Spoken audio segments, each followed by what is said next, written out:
Un autre événement peut être retenu pour marquer la transition entre le Moyen-Âge et les temps modernes.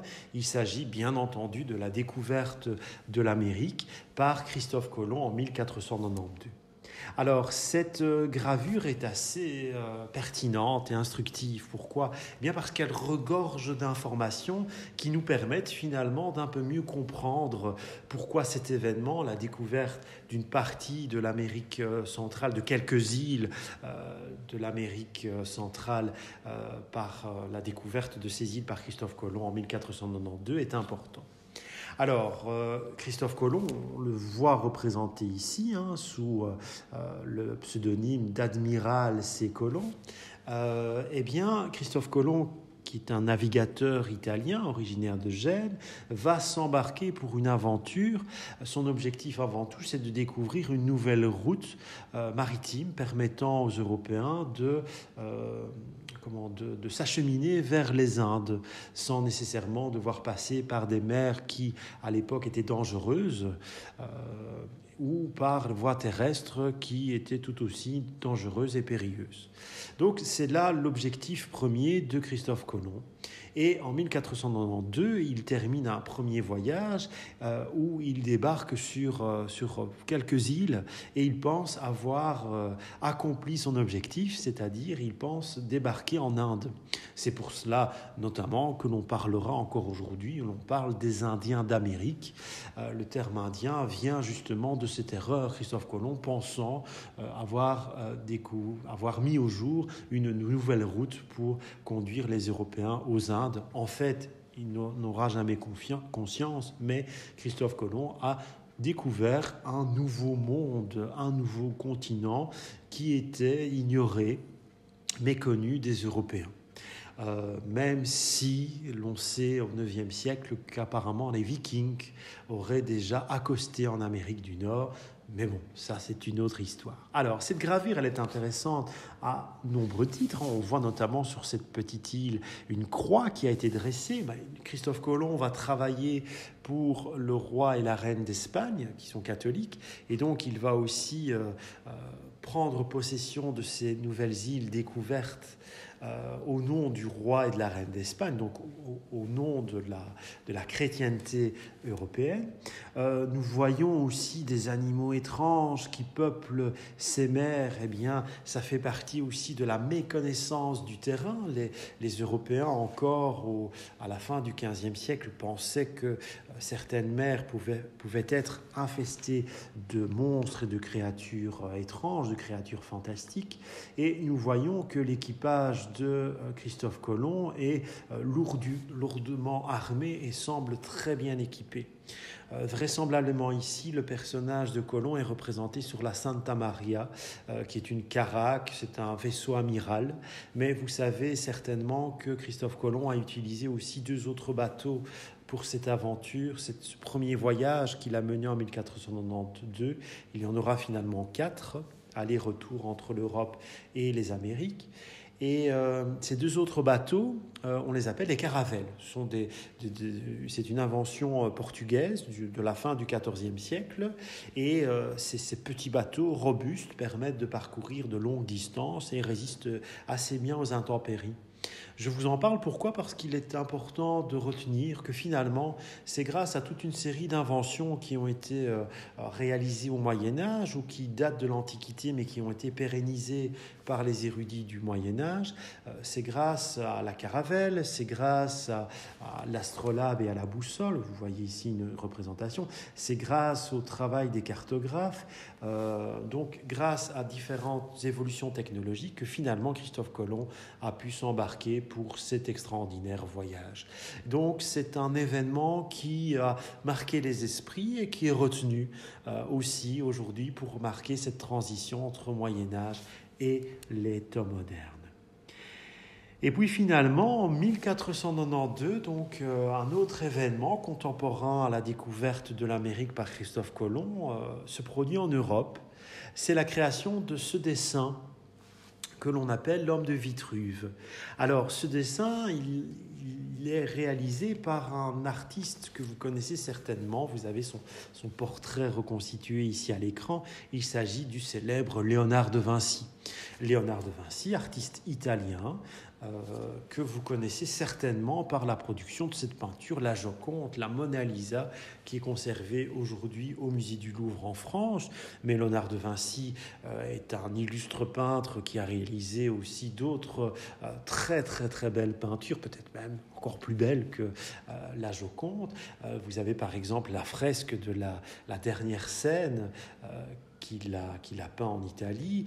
Vous avez aussi d'autres portraits féminins et masculins assez extraordinaires. Donc oui, Léonard de Vinci est reconnu comme étant un très très grand maître italien de la peinture. Mais la biographie de Léonard de Vinci nous apprend aussi que Léonard de Vinci était un grand inventeur.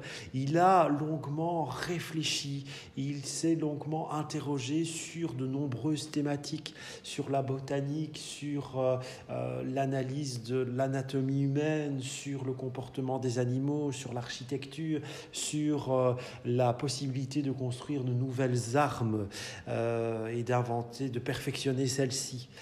Vous avez ici sur cette reconstitution Léonard de Vinci, le jeune Léonard de Vinci, en train d'essayer de concevoir un appareil pour voler. Et si vous voulez, ces différentes inventions, ces différentes réflexions intellectuelles, eh bien, Léonard de Vinci les a consignées dans des manuscrits, dans des carnets écrits à la main. Et fort heureusement, nous conservons encore aujourd'hui bon nombre de ces manuscrits qui sont d'ailleurs édités. Et dans ces manuscrits, nous retrouvons ce fameux dessin de l'homme de Vitruve, je vous le présente dans un instant, qui vraisemblablement a été créé en 1492 et qui est un dessin quand même emblématique d'une certaine époque qui va, dans son idéal, merveilleusement bien marquer une transition entre le Moyen-Âge et les temps modernes. Cet homme de Vitruve, il va, si vous voulez, représenter à merveille ce courant européen qui prend ses origines en Italie et que l'on appelle la Renaissance. La Renaissance, elle figure sur votre ligne du temps et la voici ici détaillée sur cette diapositive. Eh bien, la Renaissance, elle voit le jour au XVe siècle en Italie. Et vous avez des érudits, des peintres, des architectes, des hommes politiques et bien d'autres que l'on appelle humanistes. Et ces humanistes, ils vont réfléchir sur la nature humaine et ils vont donc créer ce courant qu'ils vont baptiser la Renaissance. Alors, pour vous expliquer très simplement ce qu'est la Renaissance, donc vous l'avez compris, c'est un courant qui va se développer dans différents domaines, l'art, la politique, la poésie, la littérature aussi. Mais globalement, la Renaissance, elle poursuit un objectif. C'est le retour à un certain âge d'or défendu par ces humanistes. Et ceux-ci ont choisi l'Antiquité comme véritable âge d'or. Oui, nous nous situons en Italie et oui, fatalement, l'empreinte de l'Antiquité romaine, de cet empire romain finalement détruit à la fin du 5e siècle, existe encore en Italie au 15e, 16e siècle et influence encore ces humanistes, ces penseurs humanistes. Et donc, ces intellectuels, et Léonard de Vinci fait partie de ces intellectuels, il sait peindre, il invente des machines, il essaie de perfectionner le quotidien des hommes et des femmes de son temps. Léonard de Vinci va lui aussi éprouver ce souhait de revenir, de redécouvrir cet âge d'or de l'Antiquité. Et il va donc réaliser l'homme de Vitruve, qui est une représentation symbolique de l'homme idéal, l'homme parfait, si vous voulez, dont le corps s'inscrit à merveille dans un carré, dans un disque. Et pourquoi cet homme de Vitruve? D'où vient cette dénomination de Vitruve? Eh bien, Vitruve, si vous voulez, c'est un architecte justement de l'Antiquité qui a écrit un livre, une encyclopédie assez extraordinaire, retraçant, relatant, présentant les grands mouvements architecturaux de l'Antiquité, notamment de l'Antiquité classique. Et donc, il est clair que Léonard de Vinci a lu le traité d'architecture de Vitruve et qu'il l'a vraisemblablement apprécié, et il a voulu lui en dédier justement ce dessin de cet homme inscrit dans la perfection mathématique, si vous voulez. Alors, ce qui est très intéressant également avec l'homme de Vitruve, c'est qu'il peut être littéralement le symbole de la Renaissance, voulu par les humanistes. Vous entendez, dans humaniste, il y a le terme humain, et c'est l'un des souhaits des humanistes, c'est de remettre l'homme au centre des préoccupations intellectuelles du temps. Et cela fait suite au Moyen-Âge, vous l'avez compris dans les vidéos précédentes, durant lequel c'est avant tout la figure divine de Dieu qui est mise en avant par les intellectuels et par les hommes et les femmes de l'époque médiévale avant tout. Et donc, durant la Renaissance, certes, les figures chrétiennes, religieuses sont encore importantes, mais on passe plus de temps à réfléchir à la nature humaine. Et on voit cette volonté des humanistes, notamment à travers de grandes œuvres artistiques de la Renaissance, et plus précisément encore de la Renaissance italienne. On le voit magnifiquement bien avec le célèbre et grandiose Michel-Ange, le célèbre et grandiose David, réalisé par Michel-Ange, et on le voit aussi dans les portraits féminins notamment,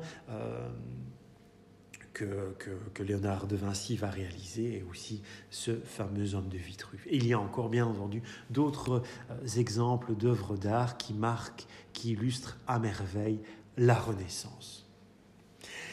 Le XVIIe siècle, le XVIIIe siècle, eh bien, je ne vous en parle pas ici, des informations n'ont pas été mises en avant sur notre ligne du temps, donc on reverra ça à un autre moment de votre formation, mais on s'achemine donc finalement, progressivement, vers la fin de cette ligne du temps, vers la fin des temps modernes et le début de l'époque contemporaine, cette transition qui est généralement marquée par un grand événement qui est survenu en France, un événement qui garde une symbolique excessivement forte. Il s'agit de la prise de la Bastille le 14 juillet 1789. Le 14 juillet, c'est une date qui est restée dans les mœurs françaises. C'est la date chaque année de la fête nationale française. Et cette prise de la Bastille, le 14 juillet 1789, elle marque le début de la Révolution française. Alors, que va-t-il se passer le 14 juillet de cette année 1789, eh bien, les révolutionnaires français qui tentent de mettre à mal le pouvoir d'ancien régime, où le monarque était la seule personne, la seule autorité du royaume, eh bien, ces révolutionnaires, ils vont prendre la Bastille, qui, on le voit sur cette représentation, est en fait une ancienne fortification médiévale qui avait été réaménagée en prison, mais aussi en arsenal. Un arsenal, c'est là où on retrouve la poudre, des canons, des armes. Donc, il est clair que prendre la Bastille pour les révolutionnaires parisiens, c'est excessivement intéressant parce qu'ils vont comme ça pouvoir mener leur révolution autre qu'avec des fourches, mais en pouvoir s'équiper également d'armes pour continuer à réaliser cette révolution musclée. Mais ce que vous devez retenir, ça c'est très important, 1789, ce n'est pas la Révolution française, c'est le début de la Révolution française avec la prise de la Bastille le 14 juillet 1789. Et c'est généralement la date qui est reprise pour marquer la fin des temps modernes et le début de l'époque contemporaine, mais il est clair, par exemple pour des instituteurs professant en Belgique, que l'on pourrait s'attacher à d'autres dates proches de la Révolution française, à d'autres événements s'étant inspirés de cette Révolution française, mais qui se sont passées chez nous, en Belgique.